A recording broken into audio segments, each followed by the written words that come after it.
নমস্কার। নতুন বছরের প্রথম বুক রিভিউ ভিডিও নিয়ে আজকে হাজির হয়েছি।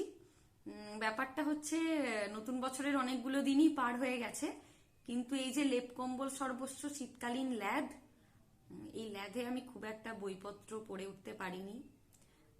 একটাই বই পড়ে শেষ করতে পেরেছি, আর সেই একটিকেই নিয়ে আজকে কথাবার্তা হবে। মুশকিলের ব্যাপার আরো একটা, সেটা হচ্ছে যে হয়তো আমি আরো কিছুদিন ল্যাদ খেতাম, কিন্তু এই যে বইটা পড়লাম, এই বইটা আমাকে ঠেলে পাঠিয়ে দিল এই ভিডিওটা করার জন্য। এই বইটা আমাকে বললো ভিডিওটা তোমাকে করতে হবে ভাই। আমি যদি ল্যাদ নাও কাটাতে পারতাম, ও ল্যাদ কাটিয়ে দিত, এইটুকু শিওর। মানে এরপরে জানি না আবার কবে বুক রিভিউ আনবো, খুব তাড়াতাড়ি নিশ্চয়ই আনবার চেষ্টা করব, কিন্তু এই ভিডিওটা আনতেই হতো। আচ্ছা, এর মধ্যে আর একটা কথা একটু বলে রাখি, এটা প্রসঙ্গের থেকে একটু বাইরে। আমার এই ইউটিউব চ্যানেলটা ছাড়াও এবার থেকে আমার ভিডিওগুলো একই সঙ্গে আসবে ফেসবুকে আর একটা পেজে। আমি একটা নতুন পেজ খুলেছি, মোনালিসার নোটবুক বলে। যারা যারা ইউটিউবে রেগুলার ভিডিও দেখেন তারা চাইলে ইউটিউব পেজটাও লাইক করতে পারেন, ফলো করতে পারেন, আমি লিংক দিয়ে দেব। আর যারা যারা ফেসবুক থেকে প্রথমবারের জন্য আমার ভিডিও দেখছেন তাদের তো অনেক শুভেচ্ছা রইলই। তারাও যদি কেউ চান এই ইউটিউব চ্যানেলটা থেকেও ভিডিও দেখতে পারেন, তারও লিংক দেওয়া থাকবে। আচ্ছা, এবার বইয়ের প্রসঙ্গে পুরোপুরি ফিরে আসি। আজকের বই হচ্ছে অস্টিন ক্লিয়নের শো ইউর ওয়ার্ক, তোমার কাজ তোমায় দেখাতে হবে। এই যে আমি বইটা পড়ে যা জেনেছি সেটাই শেয়ার করতে এলাম, আমার কাজ আমি দেখাতে এলাম। না, মূলত বিষয়টা এটাই আমার কাজ আমাকে দেখাতে হবে, বিষয়টা আসলে তাই। গোটা বইটার মোদ্দা কথা হচ্ছে এইটাই, যে যা যা তুমি করছো, মানে তুমি যদি সেটা সেই লেভেলের এক্সপার্ট, কেউ কেউ তো থাকে যাদের লোককে বাড়ি থেকে ডেকে ডেকে নিয়ে যায়, বা তাকে নক দিয়ে জিজ্ঞেস করে যে আপনি কি এই কাজটা করেন। এমনটা তো সবার ক্ষেত্রে হয় না, বা আমরা সবাই সেই ধরনের এক্সপার্টও নই, কিন্তু আমরা তো সবাই কেউ কেউ অল্প অল্প হলেও কিছু কিছু কাজ পারি।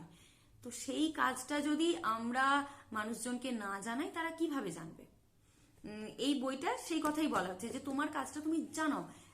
মূলত এখানে সোশ্যাল মিডিয়াকে ব্যবহার করার একটা খুবই কথা এসেছে, যে মানে এটা তো খুবই সত্যি কথা। আজকের যুগে আমরা আমাদের কাজকে দেখানোর সবচেয়ে বড় প্ল্যাটফর্মটা, সব থেকে সহজ প্ল্যাটফর্মটা হচ্ছে সোশ্যাল মিডিয়া। সোশ্যাল মিডিয়া আমরা বেশিরভাগ মানুষজনই দিনের অনেকখানি সময় কাটাই, সেখানে আমরা কি করি বলুন তো? অন্যের কাজ দেখি।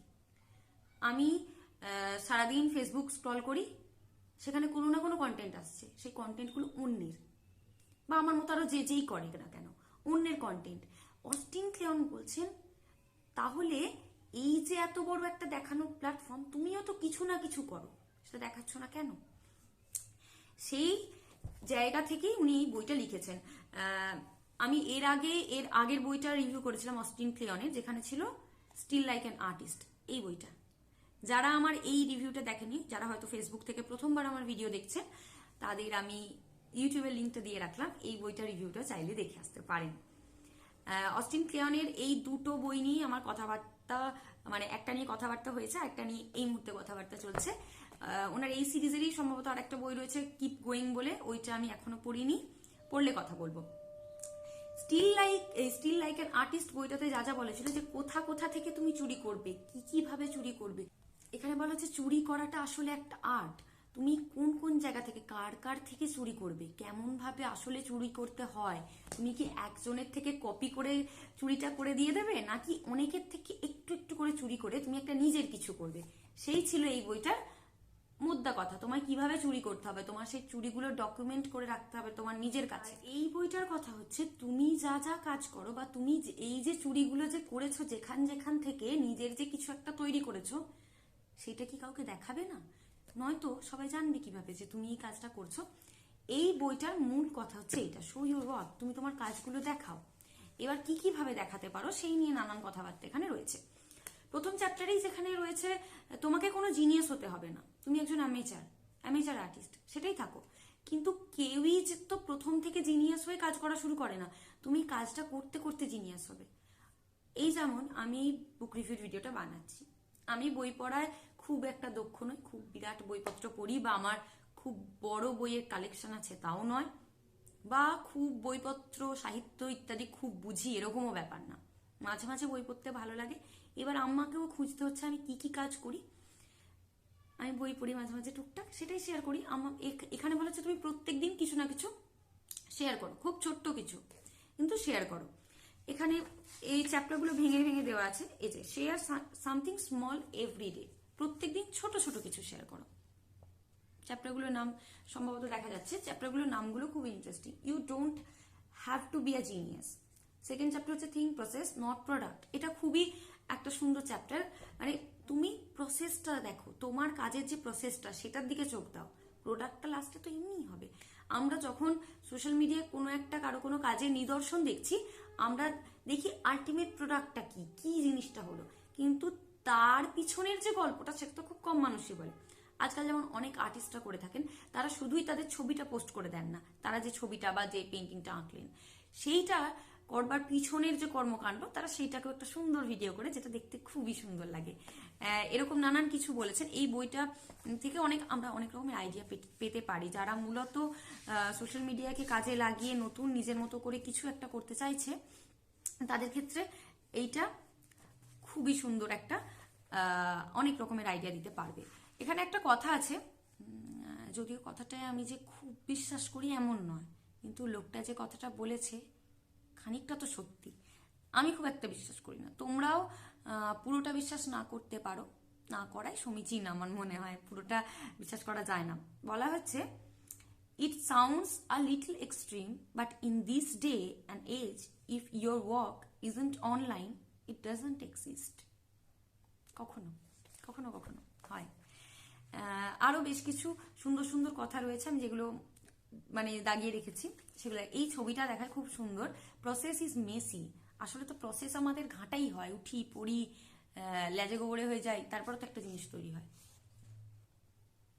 অস্টিন ক্লিয়নের বইগুলোর ক্ষেত্রে আমার প্রথমে মানে এইটা খুবই ভালো লাগার বিষয়। বইগুলো পড়তে পড়তে মানে একই ওই ঢালাও লেখা হলে আমরা অনেক ক্ষেত্রে বোর হয়ে যাই, কিন্তু অস্টিন ক্লিয়নের বইগুলো তার সাজানোর ধরনটা খুব অন্যরকম। যেখানে হচ্ছে বিভিন্ন ধরনের চার্ট থাকে, ডায়াগ্রাম থাকে। এই যেমন আরেকটা চ্যাপ্টার আছে ডোন্ট কুইট ইউর শো। সেই চ্যাপ্টারে বলা হয়েছে, if you want a happy ending, actor Orson Welles wrote, that depends of course on where you stop your story. অর্থাৎ তুমি যদি একটা গল্পের হ্যাপি এন্ডিং চাও, তাহলে সেইখানে সেটা নির্ভর করছে তুমি গল্পটা কোথায় থামাচ্ছ। এইটা আমার কাছে খুব একটা নতুন এমন কিন্তু কথাটা নতুন কিছু নয়, কিন্তু আমার নতুন রকমের ডেকেছে, মনে হয়েছে আমি তো কখনো এভাবে ভাবিনি। আমরা আমাদের জীবনকে কি ভাবি যে এটা আমাদের সবার হাতে থাকে না, কারো কারো ক্ষেত্রে হ্যাপি এন্ডিং হয়, কারো হয় না। আমরা সিনেমায় যেরকম দেখি, নিজেদের জীবনকে অনেক সময় এভাবে কল্পনা করি যে আচ্ছা আমার তো এই শেষ অব্দি এটা ভালো না। আসলে আমাদের শেষটা কোথায়? মৃত্যু? তা তো নয়। মৃত্যুর আগের দিনের ভালো থাকা অবধিটাই কি শেষ অবধি থাকা? একটা সিনেমা যখন দেখি সেখানে তো সবার মৃত্যু দিন অবধি তাদের শেষটা দেখানো হয় না। হ্যাপি এন্ডিং কতটুকু? গল্পটা আমরা যেখানে থামিয়েছি। আসলে যে কোনটাকে এন্ডিং বলছি সেইখানে হচ্ছে ব্যাপার। আমি যদি মনে করি আমি একটা কোনো কাজ শুরু করলাম, সেটা হলো না, অর্থাৎ আমার হ্যাপি এন্ডিং এখানে নয়, থামিয়ে দিয়েছি, কিন্তু সেই কাজটা আমি করতে থাকবো, হয়তো সেটা হলো না, সেটা করতে করতে আমি অন্য একটা কিছু করে ফেললাম, সেটা আরো ভালো কিছু হলো, সেখানে হ্যাপি এন্ডিং হতেই পারে। তাই কাজটা জারি রাখা। এখানে আরেকটা চ্যাপ্টার রয়েছে যেখানে এরকম একটা ছবি রয়েছে, লার্ন অ্যান্ড টিচ। যা শিখছো সেটা অন্যদের শেখাও। এইটা ছোটবেলায় আমার বাবা আমাকে বলতেন, আরেকজন কাউকে পড়িয়ে দাও, তুমি যে পড়াটা পড়লে তোমার ভাইকে পড়িয়ে দাও। কেননা আমরা এটা অনেকের বড়দের কাছেই শুনেছেন যে বিদ্যা কখনো অন্যকে শেখালে কমে যায় না। সেটা শুধু বিদ্যার ক্ষেত্রে তো নয়, যা কিছুই হোক, অন্যকে শেখালে সেটা তোমার থেকে কখনো কমে না, সেটা বরং আরো বেড়ে যায়। মানে বলছে teaching people doesn't subtract value from what you do, it actually adds to it.